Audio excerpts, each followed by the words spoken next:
After ascending the throne in 1520, Suleiman's first action was to order his family, who were in Manisa, to be brought to Constantinople. At that time, Suleiman had three sons, Mustafa, Mahmud, and Murad. He retained his father's Grand Vizier, Piri Mehmed Pasha, in office. He then dispatched letters to various countries announcing his accession to the throne.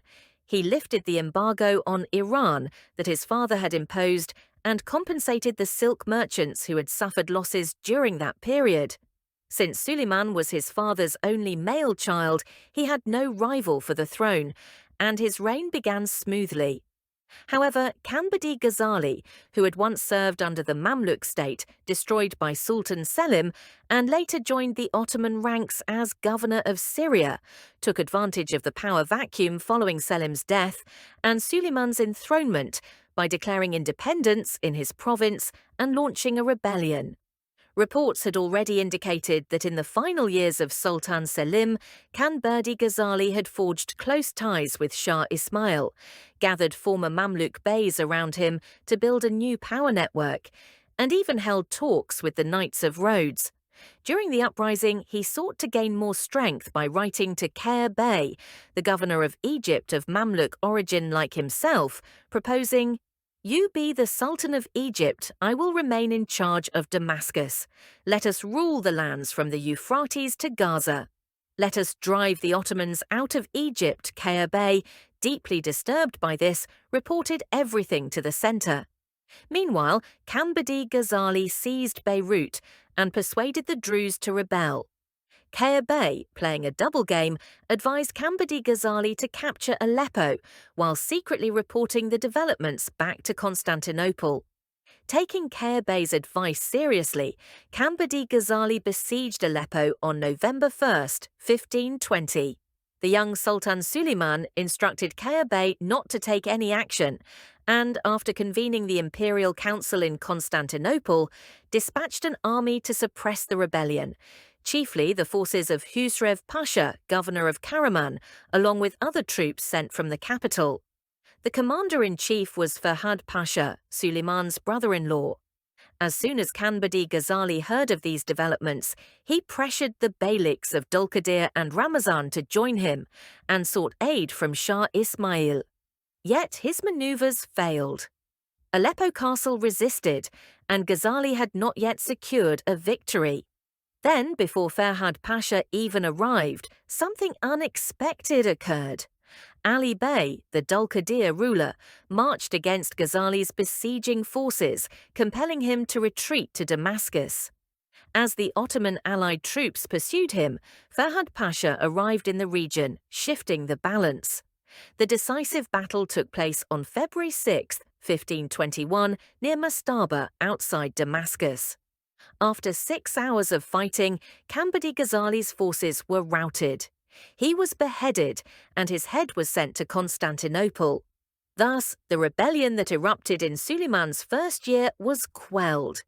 Ayas Pasha was appointed governor in Ghazali's place, while Ferhad Pasha was held in the east for some time in case of a Safavid attack. Meanwhile, Suleiman already had a campaign in mind. The new sultan intended to launch an expedition either against Belgrade or Rhodes. Following Sultan Selim's death, raids into Hungarian lands had strained relations between Hungary and the Ottomans. Around this time, the Ottoman embassy sent to announce Suleiman's accession to Hungary was, according to some reports, killed, and according to others, gravely insulted. This provided Suleiman, who already had Belgrade in mind, with an excellent pretext. Hungary at that time was under the rule of King Louis II, who had ascended the throne in 1516 at the age of 9 and was not yet old enough to govern effectively. Suleiman saw this as an opportunity. He immediately began preparations for the campaign, and on May 18, 1521, he set out westward from Constantinople. He sent Grand Vizier Piri Mehmed Pasha ahead toward Belgrade, while he himself arrived in Edirne on May 28th. He then moved to Plovdiv on June 7th and subsequently advanced to Sofia. There, a council meeting was held to decide the direction of the campaign.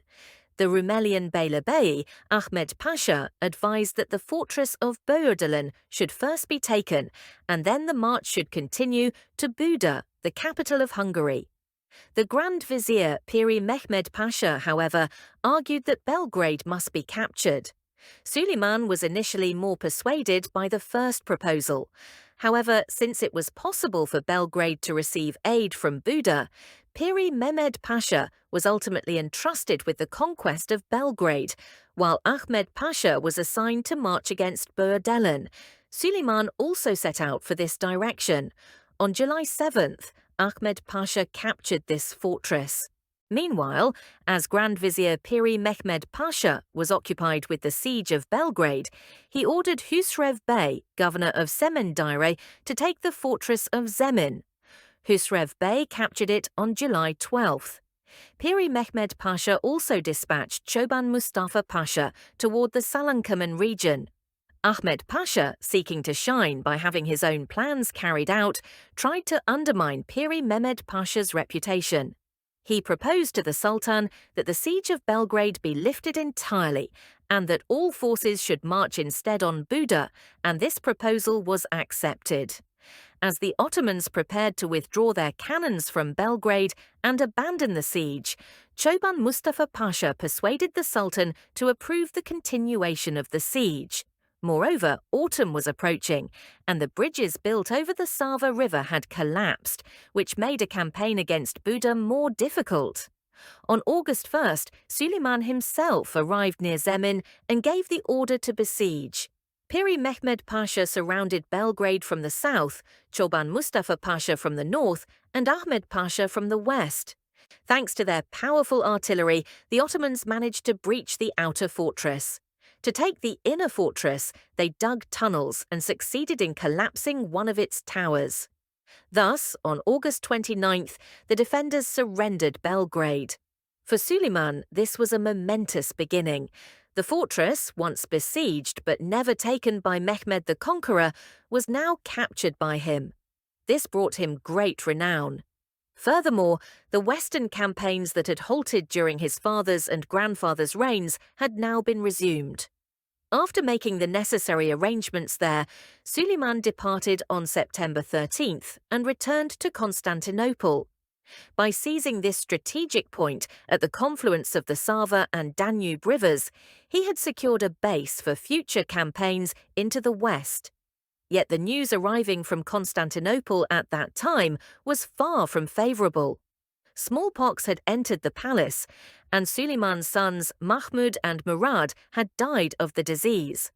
Only his son Mustafa remained. This posed a clear threat to the Ottoman dynasty. A sultan was expected to have healthy male heirs.